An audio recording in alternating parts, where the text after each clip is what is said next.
The bombs dropped, or the reactor melted, or some intern pressed the wrong button.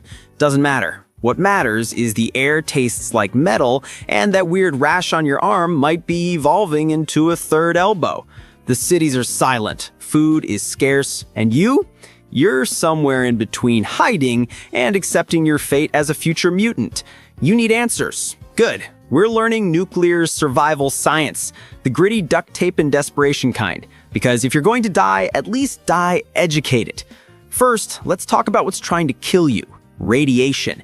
It's invisible, tasteless, and it's spewing out in 3 flavors: alpha, beta, and gamma. Alpha particles are chunky, stopped by your skin or a piece of paper. Cute. Unless you breathe them in, then they shred your insides like a blender. Beta particles are meaner. They'll burn through skin, but a thick jacket or aluminum foil can stop them. Yes, the foil from your leftover pizza is now life-saving armor. Then there are gamma rays, the snipers. They pass through your body, walls, your false sense of security. You need lead, thick concrete, or several feet of earth to even slow them down. And all 3 ride on the fallout, radioactive dust that settles on everything. You breathe it, you eat it, and congratulations, your DNA starts unraveling like a cheap sweater. So you adapt. You science your way out of becoming a statistic. Your first move, shelter. The first rule of nuclear survival is get inside and stay inside. Fallout is heaviest in the first 48 hours. After 2 weeks, radiation levels drop by about 99%. That's your window. Find a brick or concrete building. Basements are gold. Middle floors of apartment buildings are solid. Top floors? You're basically sunbathing in gamma rays. Don't do it. No basement? Make one. Pile dirt, books, furniture, anything dense against the walls. Radiation weakens with distance and mass. A foot of packed earth cuts exposure significantly. You're building a gross, claustrophobic, life-saving cave. Then seal the gaps. Duct tape, plastic sheeting, wet towels. Fallout dust is the real killer. Keep it out. And for the love of physics, don't go outside to check if it's safe. It's not. Stay inside. Okay, you're in your cave. Now you're thirsty. Every water source is suspect. Rivers, lakes, tap water, all of it could be liquid death. Your savior is distillation. See, radiation contaminates water with particles, but steam doesn't carry particles. When water evaporates, it leaves the bad stuff behind. Pure H2O rises. So here's how you make it happen with trash and fire. Find a large metal pot. Fill it with contaminated water. Place a smaller container, like a tin can, inside the pot so it floats or sits above the bottom. This is your collection cup. Cover the big pot with a lid upside down. The curve will funnel condensation. If you can, put something cold on top of the lid to speed it up. Now, heat the pot. The water boils, steam rises, hits the cold lid, condenses, and drips pure, clean water into your collection can. You just made drinkable water from a radioactive puddle. You're alive. That's what counts. You've got water, but you need calories. Welcome to the radioactive buffet. Canned food is king. If the can is intact, the food inside is safe. Radiation doesn't penetrate metal. Just wipe the can down before you open it. Same goes for sealed packaged food. Clean the outside and you're good. Fresh food is a gamble. If it was outside, it's contaminated. But you can reduce the risk. Peel fruits and vegetables. The outer layer absorbs most of the fallout. Toss it. Eat the inside. Meat? Avoid wild game. Animals concentrate radiation in their organs. If you must, stick to muscle tissue and cook it thoroughly. Heat doesn't kill radiation, but it does kill bacteria. And if you find a stash of pre-war junk food, eat it. Calories are calories. Your body needs fuel to repair cellular damage. Malnutrition makes radiation sickness worse. So yes, that Twinkie might actually save your life. It's not about thriving. It's about making it through the first 2 weeks. Because the science you learn now determines if you get to fight another day. Stay smart. Stay alive. You have to go outside. Scavenging, relocating, maybe just to escape the cabin fever. Whatever the reason, you need protection. Think of it as DIY hazmat cosplay. Cover every single inch of skin. Long sleeves, pants, gloves, boots. Now, grab the duct tape. Seal the gaps at your wrists, ankles, and neck.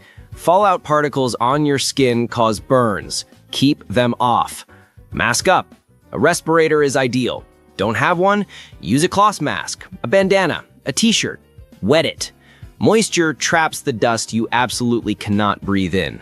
Your lungs don't have an undo button. Goggles, swim goggles, safety glasses, even sunglasses are better than nothing. Protect your eyes. Now, an outer layer, a trash bag or a plastic tarp worn like a poncho. It's a disposable shield between you and the dust. When you get back, you strip it off outside the shelter. Leave the contamination at the door. This decontamination ritual is non-negotiable. Before you go back inside, outer layers off.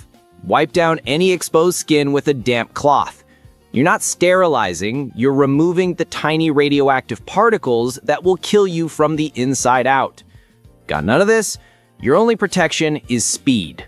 Move fast, get in, get out. Time is your life. So how do you detect the invisible killer? A Geiger counter is a luxury. You improvise.